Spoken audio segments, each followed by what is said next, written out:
I know how it feel to wake up, fucked up. Pockets broke as hell, another rock to sell. People look at you like you's the user, selling drugs to all the losers, mad. Jordan, bienvenue dans le AB Show. Tu peux te rapprocher légèrement, je vais peut-être être relou avec ça, mais parfois le son il capte très mal, donc je préfère qu'on le dire dès le début, comme ça moi je me répéterai pas. Okay, ça va ou quoi Jordan? Ça va et toi? Ça va super, hein. Merci d'avoir accepté l'invitation. Merci de m'avoir invité. J'aurais voulu t'avoir un peu plus avant, mais bon, c'est vrai que tu étais assez demandé ces derniers temps.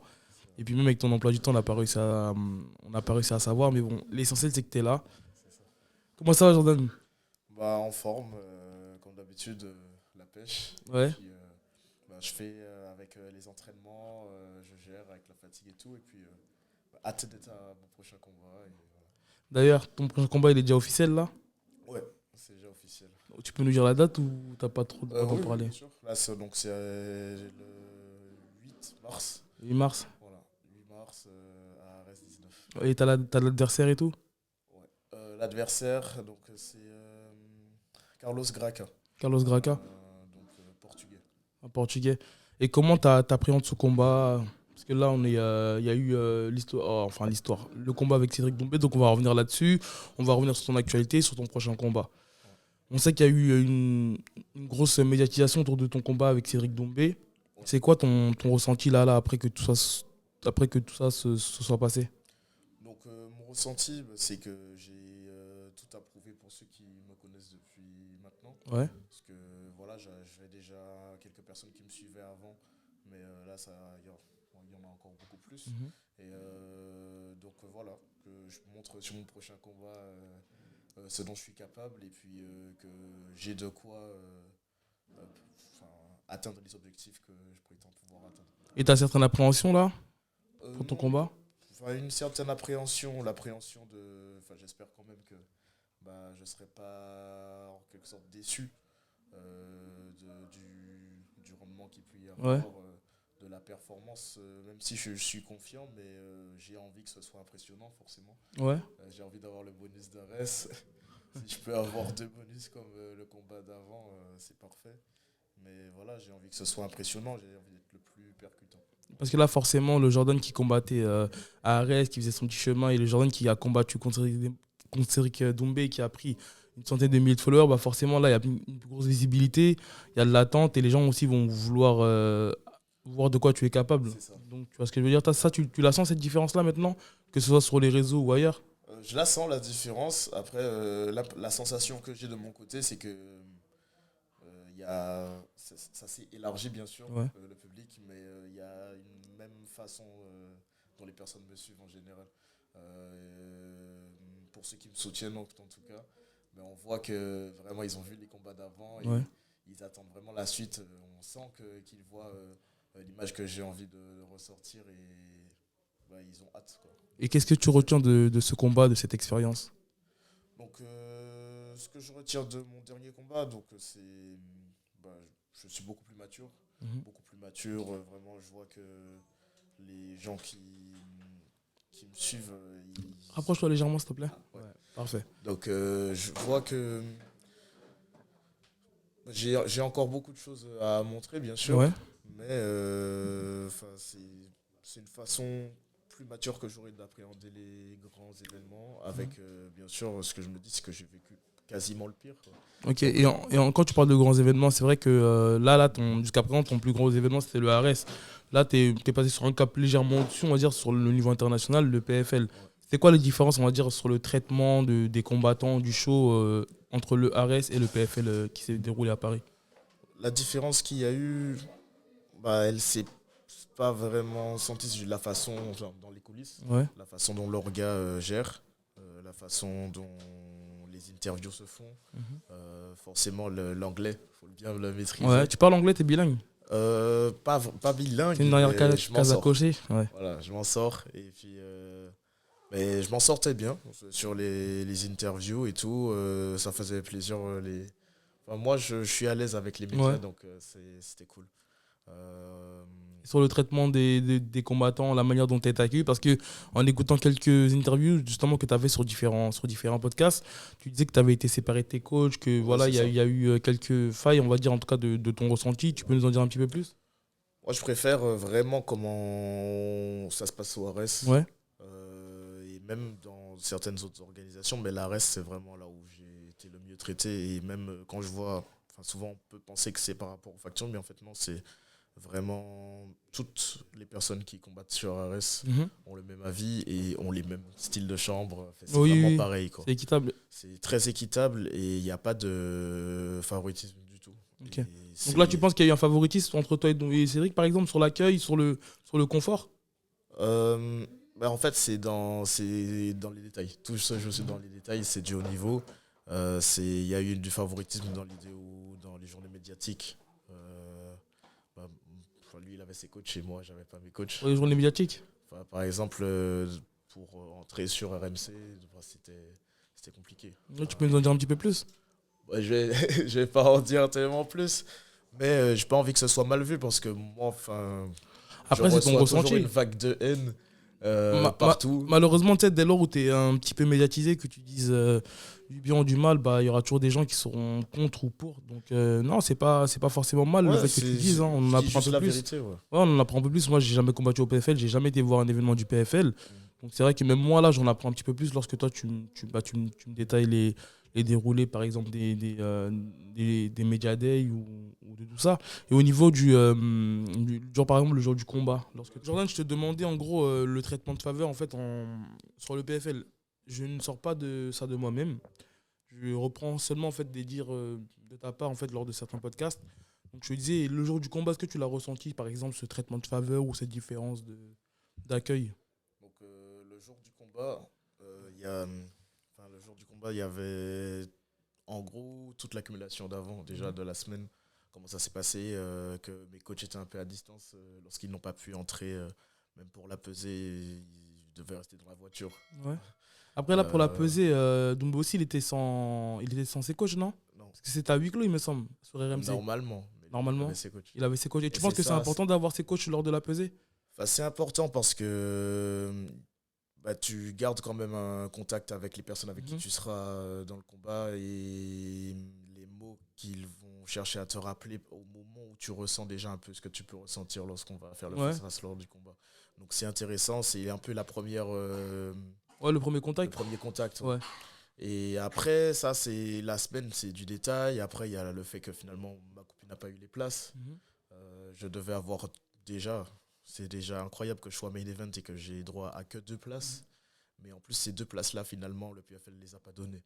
Ça, c'est aussi des choses qui devaient être négociées peut-être lors de ton... C'était déjà négocié. Ouais, c'était déjà négocié. Donc déjà, c'est une folie que le jour même du combat, on essaie de régler ça. Avant que je combatte. Après, finalement, Fernand a donné ses propres places à ma copine. Ouais. Que l'Uber a volé. Ah ouais. Du coup, je crois que du coup, il arrête de négocier. Il a eu des places. Les places ont été volées par l'Uber. Au final, il a donné ses propres places de sa famille sa propre place de sa famille. C'est-à-dire que ça t'a un petit peu déstabilisé. Donc, du coup, tu te sens déjà un peu trahi par l'organisation. C'est-à-dire que le jour du combat, tu devais gérer ça aussi. Voilà, c'est ça.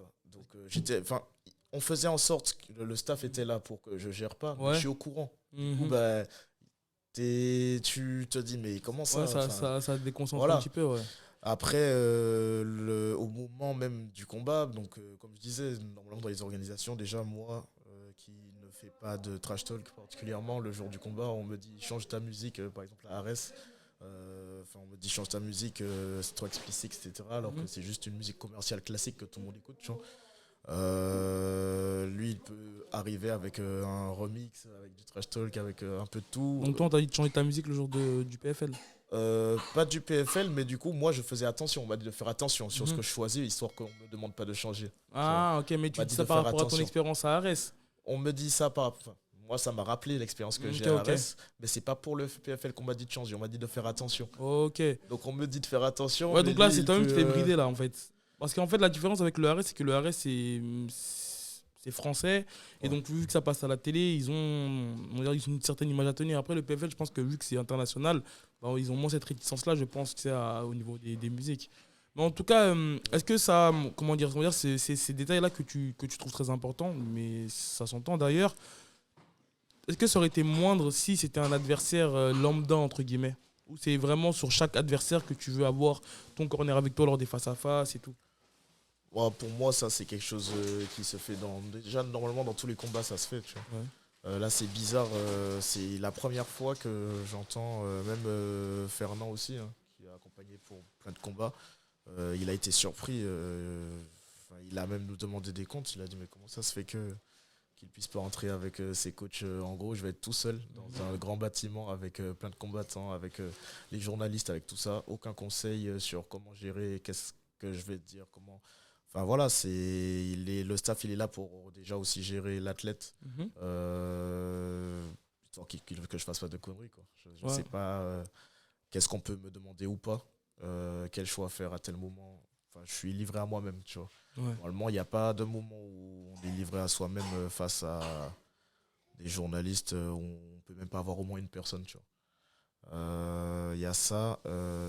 Après, pour revenir sur le jour du combat, que ce soit leur propre règle ou pas, en vrai, il y a des choses, ça change pas, tu vois.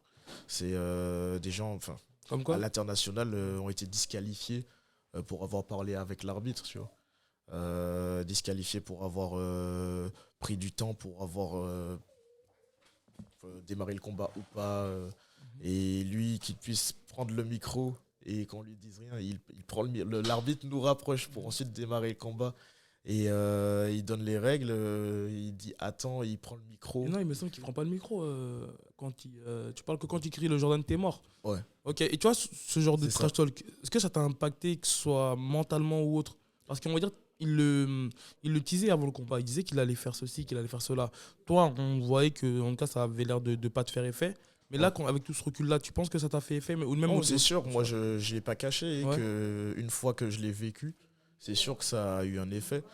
Dans le sens où le trash talk avant le combat, ça c'est quelque chose qu'on connaît déjà. C'est pour ça que je disais le lien un peu avec le côté un peu McGregor, un petit peu, tu vois. Ouais, mais sauf que quand tu le vis, c'est pas pareil. Surtout qu'on sait que Doumbé, là-dessus, c'est son point fort. C'est pour ça qu'il est aussi connu, hein, par ses performances, mais aussi par sa manière de trash talk.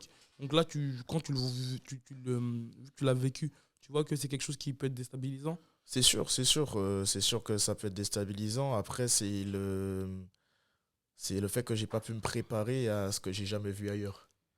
C'est plus cet aspect-là que j'essaie de mettre en avant. On le prend un peu comme si je me contredis, mais en fait non, c'est du détail. Il y a le côté déjà où bien sûr que ça joue, le trash talk, mais ce qui joue le plus, c'est le fait de ne pas pouvoir. J'ai reçu plein de gens qui m'ont dit comment ça, tu t'es pas préparé, on t'a pas préparé à ça. T'as pas eu de préparateur mental? Ben oui, mais on me prépare à ce qu'on connaît ou qui peut arriver. Mais ce qu'on n'a jamais vu quelque part, tu vois, c'est autre chose, tu vois. C'est des choses où on se dit normalement ça se passe comme ça, les règles c'est ça, et au final ça se passe complètement autrement.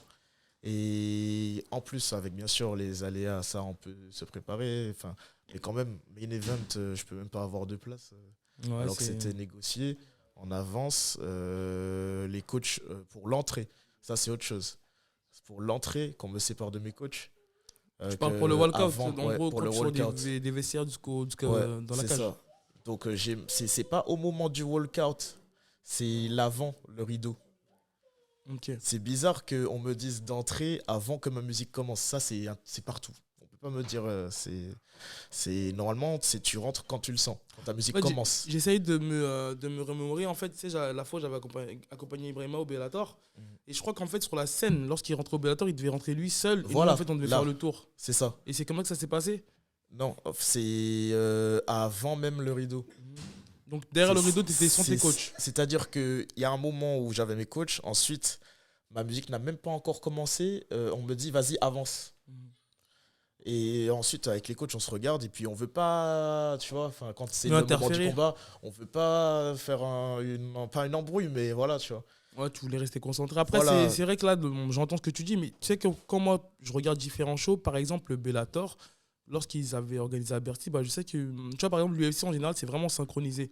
La musique elle commence, le combattant il arrive à ce moment-là. Et c'est vrai que quand je regardais le Bellator, tu avais généralement pas mal de combattants qui avançaient sans que leur musique démarre. Donc toi, tu penses que c'était volontaire de leur part ou c'est juste... C'est le fait que pour les autres combats, il n'y ait pas eu ça. C'est ça le truc. C'est que moi, j'étais dans les vestiaires, on voyait les autres combats, même après, on peut regarder.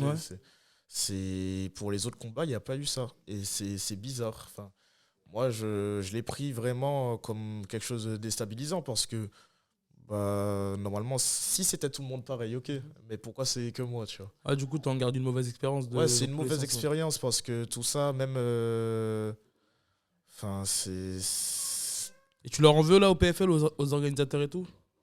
Ben, on en a parlé après avec l'équipe et tout. Et bien sûr, il y a une forme De malveillance, frustration. ouais. Enfin, on s'attendait pas du tout à ce que ça se passe comme ça. Que, ben, comme de mon côté, qui suis main event, ben, je puisse même pas prendre 20 secondes. Histoire que avant de sortir de derrière les rideaux, bah, je sois pas au milieu de la foule. Parce qu'en fait, c'est ça l'image. C'est même, il y a une vidéo sur YouTube.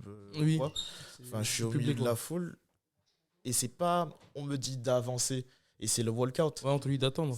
J'attends là.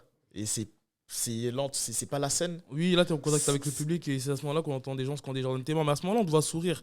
Comment tu étais au moment des faits? Tu te sentais bien ou tu essayais quand même de garder, on va dire, le mental Mais oui, ça c'est sûr. En fait, tu essaies de pas craquer dans l'idée où, dans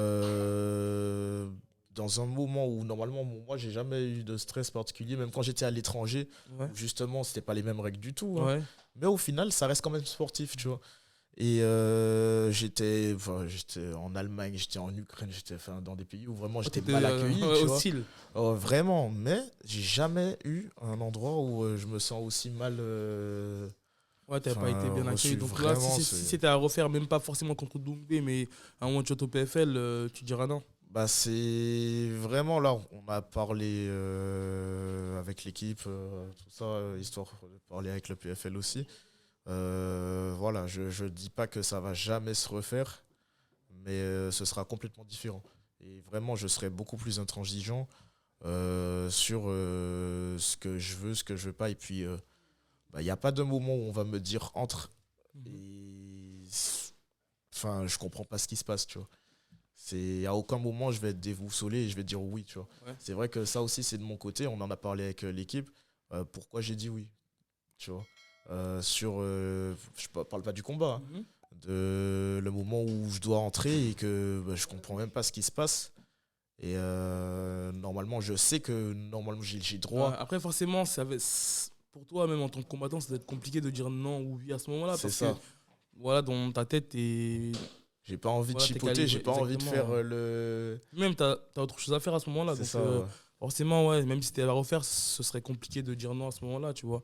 Et les mots que vous êtes échangés là à la fin du combat, enfin, on voit que Cédric il te prend dans ses breaks, vous échangez quelques mots, il te dit quoi à ce moment-là? Genre, t'es conscient à ce moment-là? T'es lucide? Enfin, lucide, bon. Tu te rappelles des mots qu'il a bien sûr, échangés? je me rappelle des mots.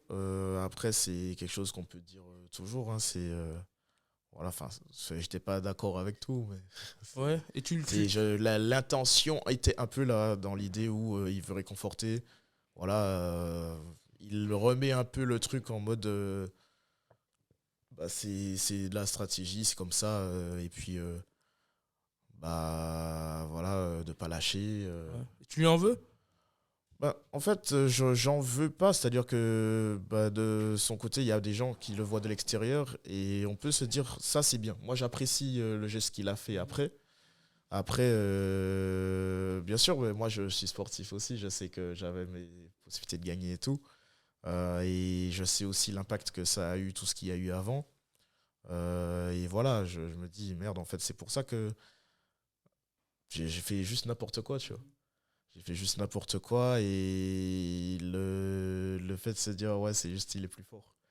Enfin, c'est normal. Enfin, moi, on m'en voulait quand je venais juste de perdre et que je savais que les gens allaient avoir une vague de haine. J'étais un peu plus en mode, voilà, oui, il y a eu tout ce qui s'est fait avant, ça a eu un impact. Voilà, il a gagné. Voilà, enfin, moi, j'aurais voulu que dans toutes les circonstances, peu importe ce qui se passe avant, bah, le résultat soit le même. Mais la vérité est que, bah, bien sûr que je suis sportif. Moi, on m'en voulait quand j'avais l'air. Enfin, il disait, ouais, t'es trop gentil. On dirait même pas que t'avais envie de gagner. T'as même pas l'air d'être triste d'avoir perdu. Et quand Tout tu dis ça. on t'en Et voulait, là, de qui tu maintenant, parles? Des fans, des bah, messages que tu reçois en général? ouais, les fans, les personnes dans la rue, les personnes sur les réseaux, les personnes partout, en fait. au final, c'est pas que les réseaux, il y en a tellement qui ont eu Ouais, et l'audace de venir. Et justement, en fait, le fait aussi d'accepter ce combat face à Cédric Doumbé, parce que c'était pas aussi le revers de la médaille. En fait, c'était soit tu gagnes, tu récupères une grosse partie de sa hype, et là, forcément, ça aurait fait décoller ta carrière d'une autre manière, ou soit tu perdais, et malheureusement, c'est ce qui risquait d'arriver. Surtout la manière dont il annonçait, malheureusement pour toi, ça s'est passé de cette manière-là, tu vois. Bien sûr, Ou est-ce que tu penses que si tu avais perdu, par exemple, sur un combat à la décision, ça aurait été différent? Ça, c'est sûr, c'est sûr. Le truc des 9 secondes, Ouais. ça revient mais tout le temps. Ça, enfin, on m'envoie des messages, des gifs, enfin, ils font des allusions obscènes, 9 secondes. Et tu devrais pas déléguer ton compte, par exemple, à ta copine, qui te soutient beaucoup en plus. Non, mais ma copine aussi, elle prend cher avec ça, tu vois. Et c'est ça que les gens comprennent pas. Enfin, on le prend en mode je chiale, machin. C'est pas je chiale, c'est perdre.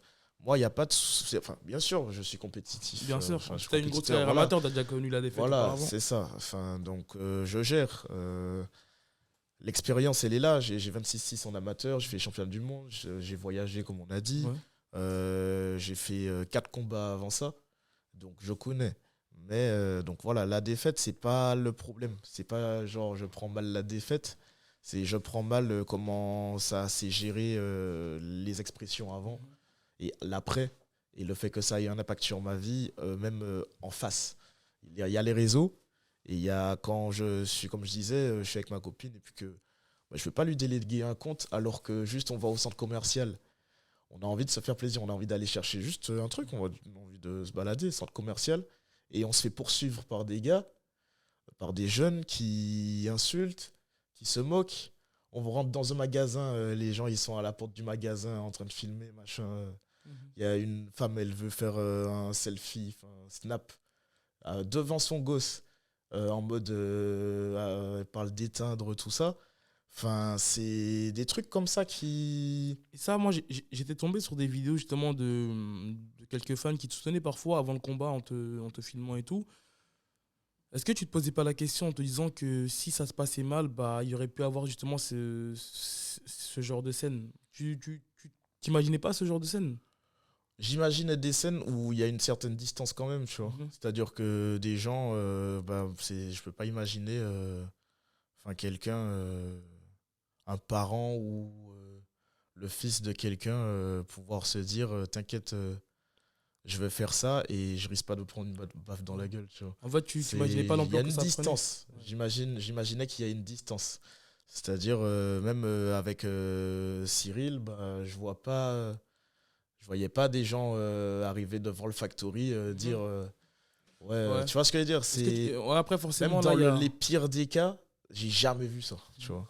Après forcément il y a aussi le fait que peut-être que tu sois trop souriant, malheureusement, bah en fait les gens ils vont prendre ça comme de la faiblesse, alors que pas du tout. C'est juste que comme tu l'as dit, tu as une bonne éducation, tu as un bon comportement. C'est juste que ça se traduit maintenant malheureusement par il y a une mauvaise vision des choses.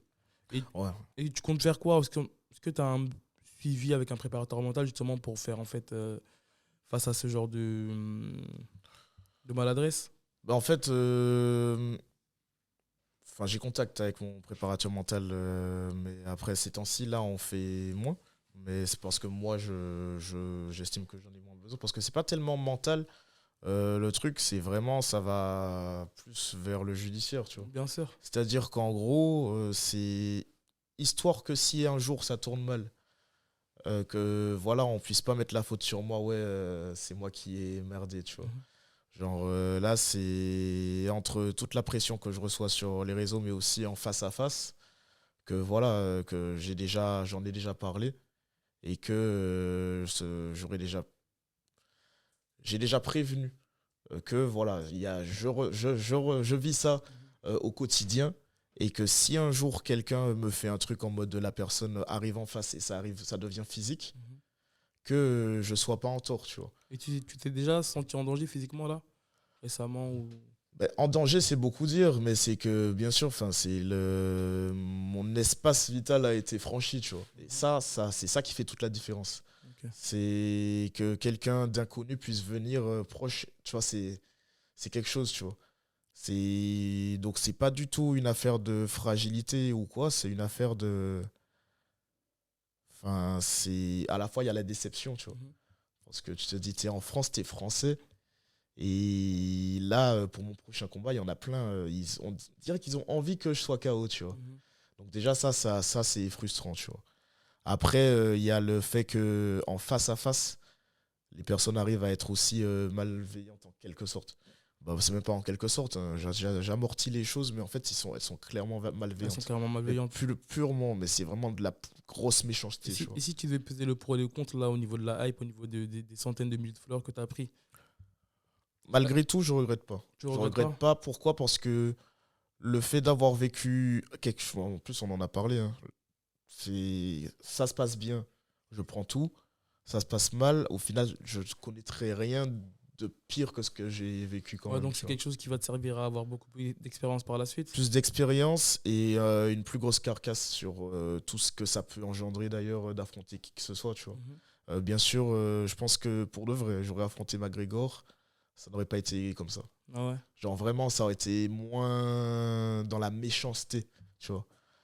Bien sûr, il y a du trash talk et ça, il franchit des trucs de ouf, hein, même religion ou autre et tout.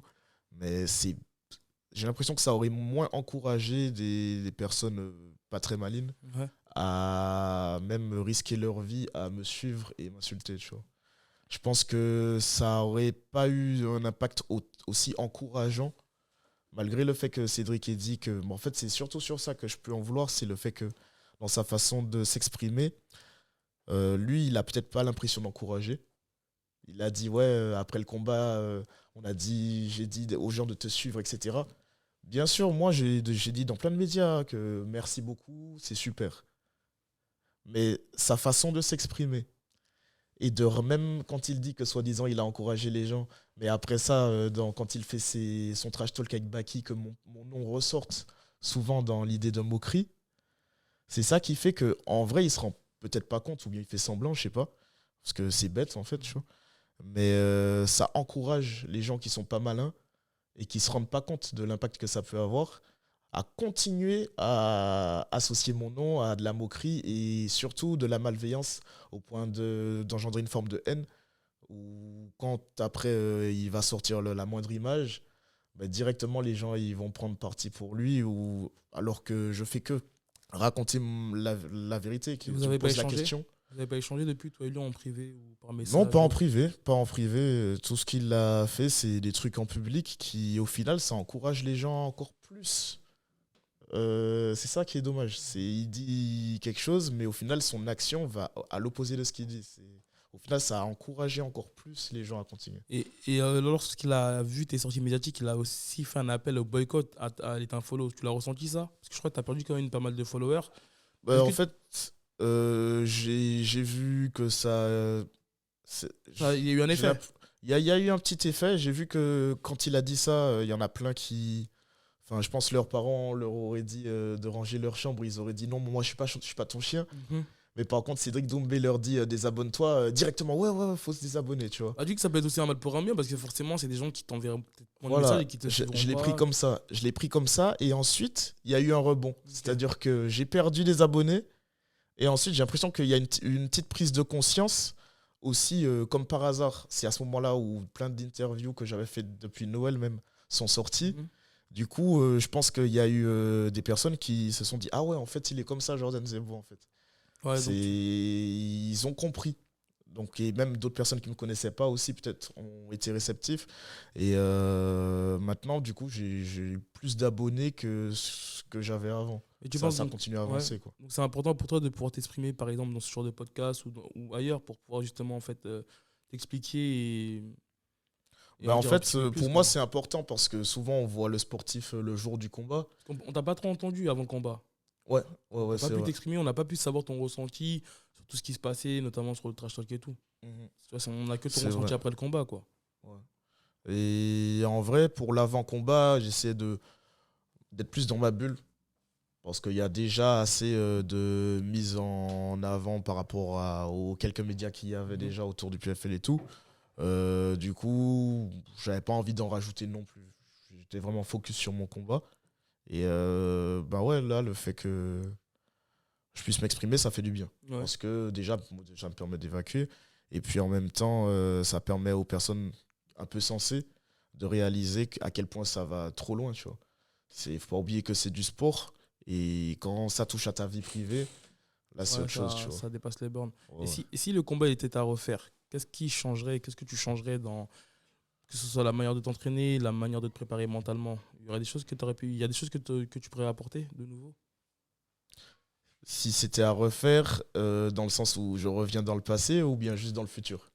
Dans le passé, si tu dois revenir dans le Du passé. coup, si je reviens dans le passé, j'ai peur de refaire les mêmes erreurs, hein, parce que ça veut dire que je reviens dans le passé en sachant ce qui s'est fait. Non, tout simplement en disant que peut-être que tu aurais dû mieux te préparer mentalement, peut-être que tu aurais dû prendre plus en compte, par exemple, le trash talk. Bah justement, si je reviens dans le passé et si on rembobine tout, mais j'ai pas conscience En de gros, ce qui s'est fait. Ouais. Est-ce qu'il n'y a pas des Bah, choses je que peux tu as pas négligées, corriger. par exemple? Genre quand Moi- tu dis que le trash talk, ça te touche pas.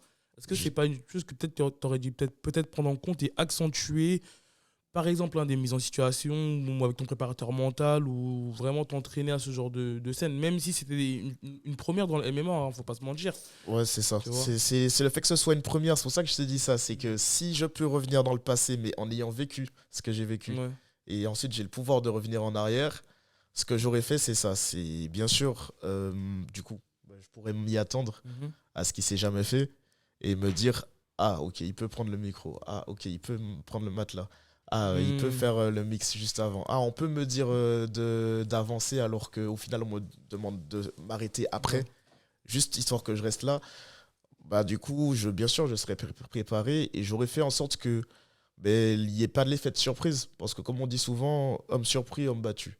Et il y a eu beaucoup d'effets de surprise entre l'avant-combat depuis la chambre où je suis en train de gérer pour ma copine, mais aussi juste l'avant-combat entre les vestiaires, l'échauffement.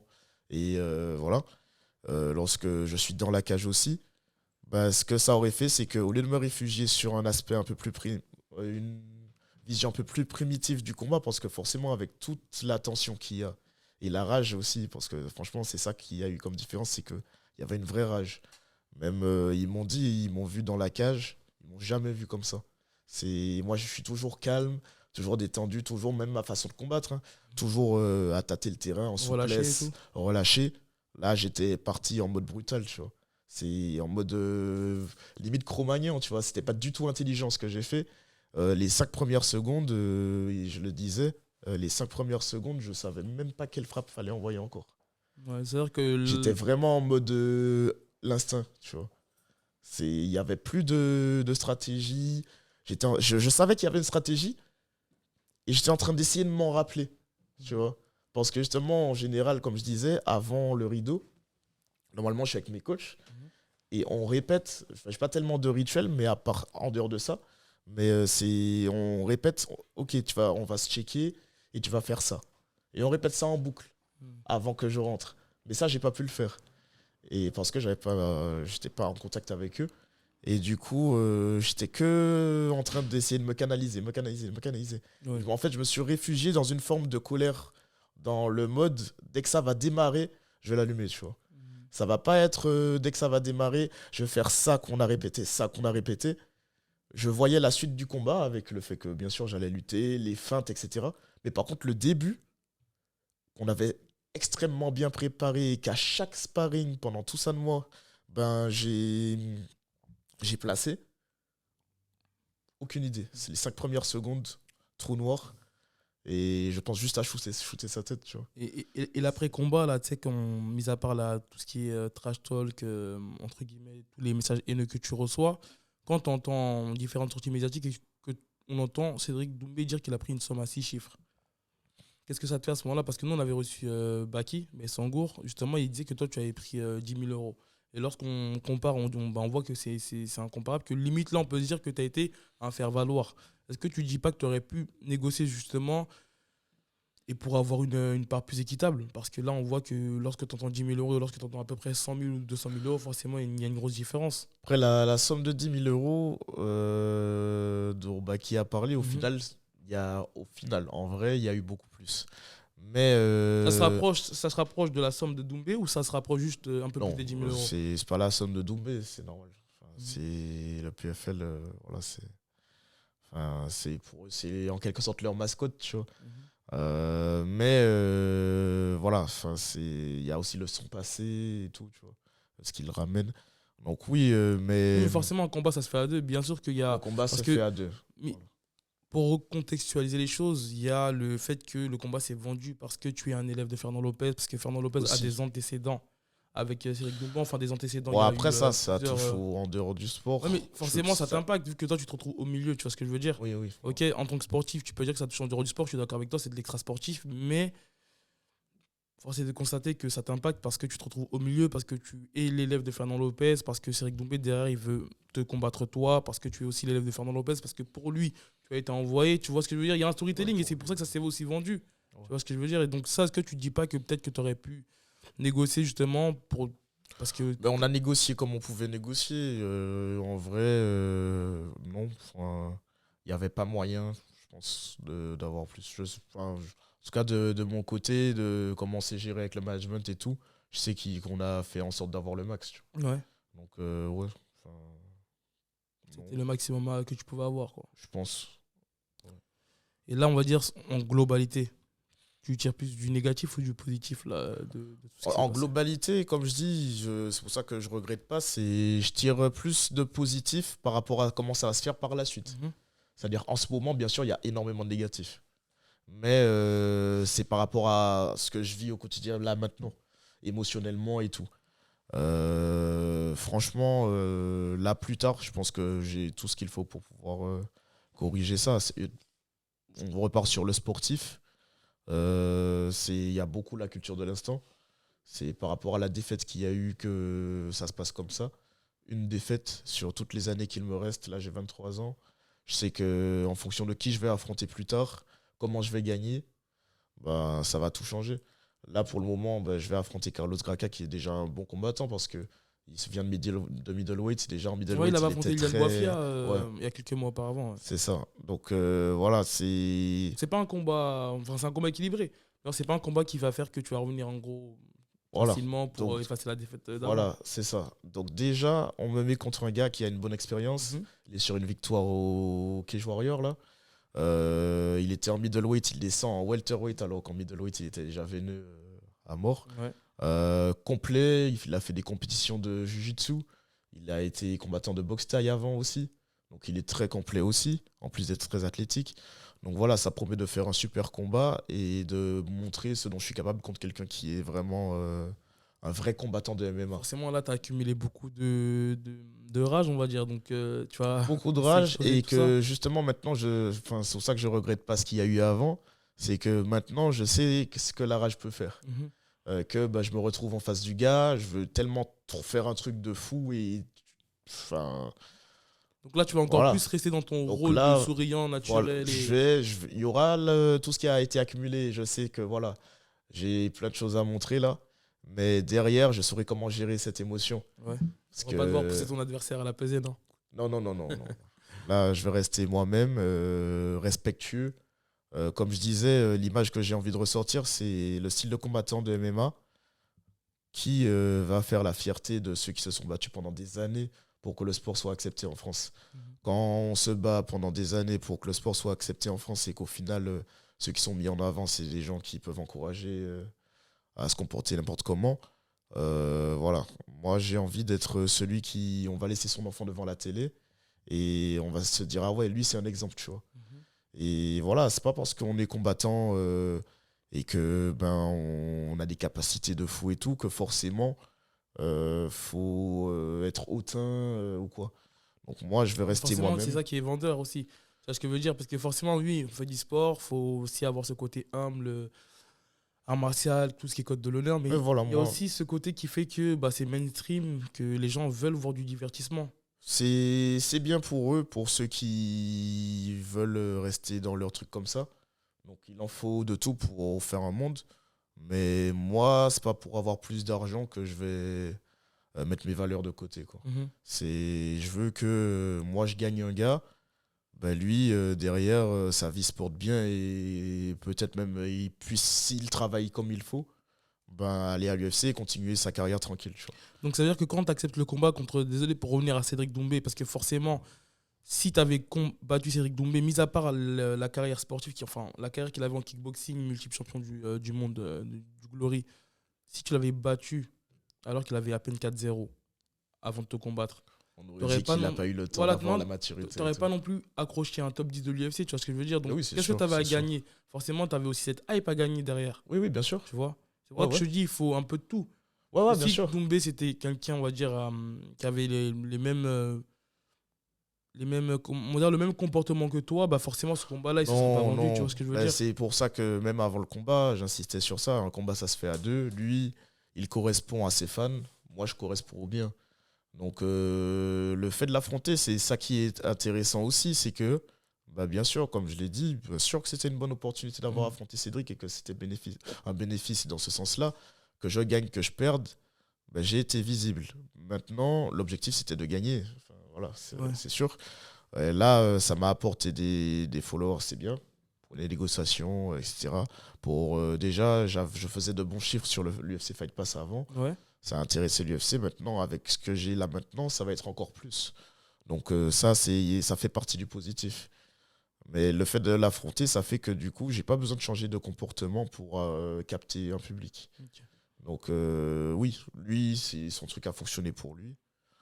Moi, de mon côté, j'espère continuer à avoir une bonne hype et tout, grâce aux victoires que je vais avoir et grâce au fait que je vais satisfaire un public qui, eux, se mettent à la place aussi du combattant et aussi qui veulent voir le sport de manière plus martiale, vraiment comme un art martial, plus qu'un truc de débile, quoi, tu vois. Et là, qu'est-ce qui va, pour ton prochain combat là, justement, contre Carlos, qu'est-ce qui a changé là, durant ta préparation?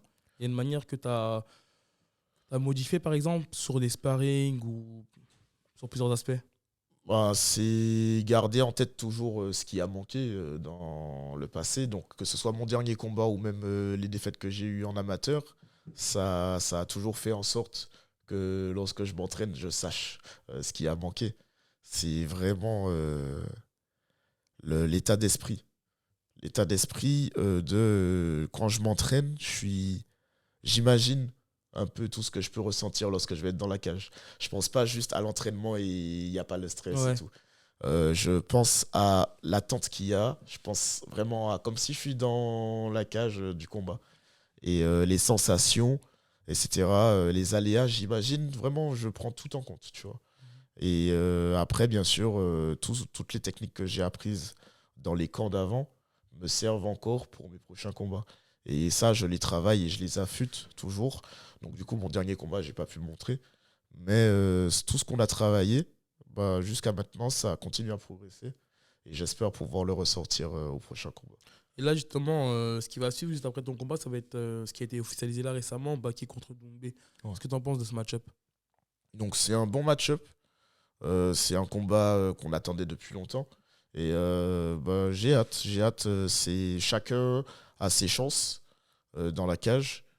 Là, le fait que du coup, il y a eu moi avant, je pense que ça a pu aider Baki a un peu mis à appréhender dans le truc. Ouais, t'en as discuté avec lui de ça, justement pour lui, vraiment, lui, il reste lui-même. Ça n'a rien changé tellement dans sa façon de se comporter et tout. Après, il sait du coup jusqu'à où ça peut aller. Non, mais forcément, comme tu as dit, tant que tu l'as pas vécu, tu ne peux pas réellement savoir. C'est ça. Est-ce que t'as vraiment insisté là-dessus ou vous n'en avez pas forcément parlé? On n'a pas insisté, on en a parlé. Il n'y avait pas d'appréhension particulière de son côté. Du coup, on en parle comme ça, on se tient au courant, on se parle des insides un peu, tu vois. Et c'est bien. Maintenant que du coup, il sache un peu comment ça se passe. Que voilà, il va pas partir en tant qu'ami du PFL et tout, parce que voilà, là il sait tout ce qu'il peut y avoir. Ça va pas être une surprise pour lui comme ça l'a été pour moi. Et très objectivement, tu penses que tu tournes avec Baki, c'est ton partenaire d'entraînement, tu as combattu contre Doumbé. Stylistiquement, on sait que c'est un style d'opposition. Baki qui est plus typé judo, lutte, sport de préhension. Cédric Doumbé qui est striker d'élite. Tu penses que qui a ses chances? Comment tu vois le déroulé du combat? Faut que chacun soit le meilleur de lui-même, quoi. Du coup, à partir du moment où on se dit que pour gagner, chacun doit être le meilleur de lui-même, bah, c'est que c'est équilibré. Tu vois. Forcément, on aura la meilleure version de C'est Baki équilibré. et la meilleure version de Cédric Doumbé. Mais en termes de compétences espère, hein, sportives. bien sûr. Après, il y a toujours les aléas Ouais. du camp. Et en termes tout ça, voilà. de compétences sportives sur le style de position, sur les compétences de chacun, c'est où est-ce que tu pourrais, on va dire, Bah, moi, c'est sûr, je pars à fond derrière Baki, ça c'est sûr. oui. J'ai envie qu'il gagne. Après, en termes d'armes, comme je disais, ben, la quantité d'armes à disposition de haut niveau, ben, c'est du côté de Baki qui a plus d'armes. Ouais. Maintenant, on sait ce que Cédric a de plus. Mais est-ce que ça va suffire? C'est ça le truc. Donc ça peut, comme ça peut ne pas suffire, parce que, comme Baki l'avait déjà dit, c'est est-ce que Cédric aura le temps de le mettre KO avant que Baki l'attrape, tu vois. Ouais. Et à partir de là, on sait que voilà, il y a beaucoup de facteurs qui vont faire que ça peut aller dans un sens comme de l'autre. Je pense voilà, que Baki a plus d'armes et qu'il peut gagner. Je lui donne plus que 50% de chance de gagner. Pour un petit 60. Ouais. 60-40. 60-40 pour Baki. Voilà. Mais après, on sait déjà, c'est pas des maths. Hein. Ouais, bien C'est sûr. pas des maths. Reste, Mais voilà, en termes de. Quand on prend un peu tous les facteurs comme ça, voilà. Mais c'est les 40% qui peuvent faire la différence.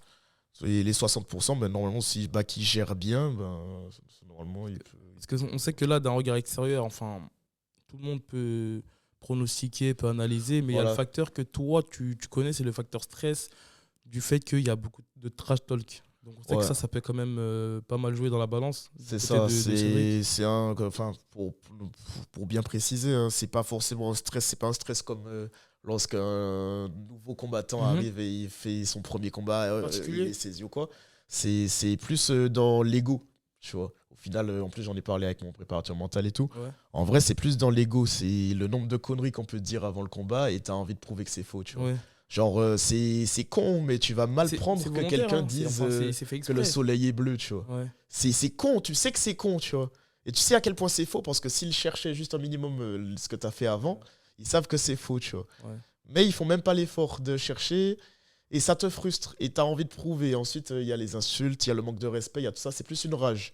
Donc un stress dans le sens de pression. Ouais. Donc ça te met une pression en toi. Mais pas une pression en mode tu vas te faire éteindre ou quoi, mais c'est vraiment plus dans ce sens-là. Et je pense que Baki il aura mis ce côté égo de côté, en tout cas j'espère, pour que justement il puisse sortir le meilleur de lui-même. Et pour fermer la parenthèse, on va dire sur le côté performance, pronostic et tout, tu sais, ici on est sans langue de bois, après c'est sans mettre qui que ce soit dans l'embarras et tout. Là on a entendu, on a eu la confirmation des négociations des deux côtés. Forcément, Cédric Doumbé, ça ne change pas, mais du côté de Baki, on a entendu qu'il a pris une somme à 6 chiffres. Et c'est pour ça que tout à l'heure, je te posais la question, en fait, notamment sur le fait que toi, il y a une. Et c'est Baki qui l'avait dit en plus, sans qu'on lui demande forcément, qui disait que tu avais pris telle somme, 10 000 euros. Maintenant, tu nous confirmes que tu as pris plus. Mais lorsque tu entends que Baki prend une somme quasiment équitable avec Cédric Doumbé, c'est quoi ton ressenti? Et c'est là où je te demande qui peut avoir peut-être un regret de ta part ou tu penses que toi et Baki, vous n'avez pas forcément la même hype? Est-ce que ça a joué dans la balance? Moi, j'étais parti avec moins de hype que Baki avant mon combat. Après, il y a quoi d'autre? Baki, enfin, après, ça, c'est une rumeur. Ça a été confirmé? Ah, ça a été confirmé, ok. Si c'est confirmé, ok. Mais voilà, lui, il a quand même... c'est quasiment comme s'il avait la ceinture welterweight. D'Ares, c'est quasiment ça. Il a plus de combats pro que moi. Après, vous n'êtes pas non plus si loin que ça. Là, tu comptabilises 5 combats, il en comptabilise 8. Donc, vous êtes vous deux à moins de 10 combats. Oui, mais il est quand même, tu vois. Ouais, après, c'est là où tu vois que vous avez un gars en point commun, c'était Michael Marisardi. Lui, il a battu la décision, toi, tu as su le mettre KO. Tu vois ou pas? C'est-à-dire qu'en termes de performance, tu as su, à ce moment-là, performer mieux que lui.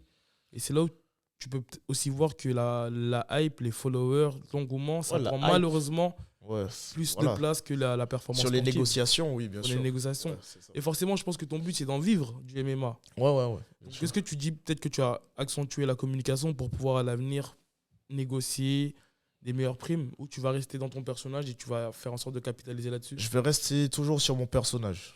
Toujours sur mon personnage. Après, bien sûr, je vais à ma façon faire en sorte toujours d'être plus suivi, etc. Mais c'est sûr, au niveau du comportement, des valeurs, ça va pas changer. Ouais. Je garde toujours mon envie de gagner ma vie Bien grâce sûr. au MMA et d'avoir le maximum d'argent par rapport à mes valeurs. Je vais pas chercher à créer un personnage, sortir du sportif et tout, pour avoir plus d'argent. Ça va pas être de l'argent à tout prix, quoi, tu vois. Ok. Et aujourd'hui, tu es que combattant, tu vis de ça, ou à côté, tu fais par exemple des coachings où tu travailles En vrai, je pouvais en vivre que du combat. Mhm. Après, c'est à côté, c'est aussi une passion en plus d'être un métier en plus, Ouais. de coacher. Donc je suis coach pour le MMA Factory, Ok. mais aussi à mon compte. Donc je fais des stages en plus, je fais des cours privés. Et ça, c'est depuis avant, hein, Bah, parce qu'il y en a profite-en pour faire beaucoup. ta pub, même s'il y a des auditeurs. Ouais, qui c'est vont- ça. Donc déjà, depuis avant, Ouais. je fais déjà des stages entre Paris et même ailleurs. Même, on m'a déjà invité à l'international aussi pour faire des stages. Donc voilà, et puis pour les coachings privés, bah, j'en fais. Donc contactez-moi sur mon compte coaching, Jordan Zevo Coaching. Je mettrai en lien dans la description. Jordan, je crois qu'on a fait le tour en tout cas de tout ce que je voulais te poser comme question. Si tu as des choses à rajouter, n'hésite pas avant de conclure. Bah, merci beaucoup pour l'invitation. Merci à toi d'avoir accepté. Et bah, j'espère vraiment que j'ai réussi à bien me faire comprendre pour que ce soit pas mal interprété ce que je disais. Et voilà, ben, j'ai hâte de rebondir sur mon prochain combat. Et qu'est-ce qu'on peut te souhaiter pour ton prochain combat? De quelle manière tu voudrais finir ce combat? Bah, comme je disais, c'est sûr, j'ai envie de tout exploser. J'ai envie d'avoir, si possible, deux bonus. Si c'est un, ben, c'est déjà très bien. Et puis après, bah, que ce soit soumission ou KO, j'ai envie que tout le monde prenne plaisir. Voilà. J'ai envie que ça fasse plaisir à même ceux qui me détestent. C'est pas grave. J'ai Les envie haters, ça qu'ils fait aiment. partie du jeu, malheureusement. Voilà, c'est ça. J'ai envie qu'ils payent, qu'ils voient. Et voilà, qu'on puisse me souhaiter la victoire. Et puis le meilleur pour la suite. Voilà. Où est-ce qu'on pourrait voir ton combat? Donc c'est sur l'UFC Fight Pass et Canal+. Donc, et aussi, bah, pour ceux qui peuvent payer la place, bah, c'est parfait. Voilà. On a le lieu ou pas encore? Le lieu, c'est Arrest Studio. Ils n'ont pas encore donné l'adresse précise, mais voilà, je J'ai essayé communiquerai. de tirer les verres du nez, j'avoue. Ouais. Ok, écoute, Jordan, merci de m'avoir accordé du temps. Merci à d'avoir de t'être exprimé d'un français très clair. Merci beaucoup. Et on te souhaite le meilleur pour la suite. Merci à toi. Le meilleur à toi aussi. Merci.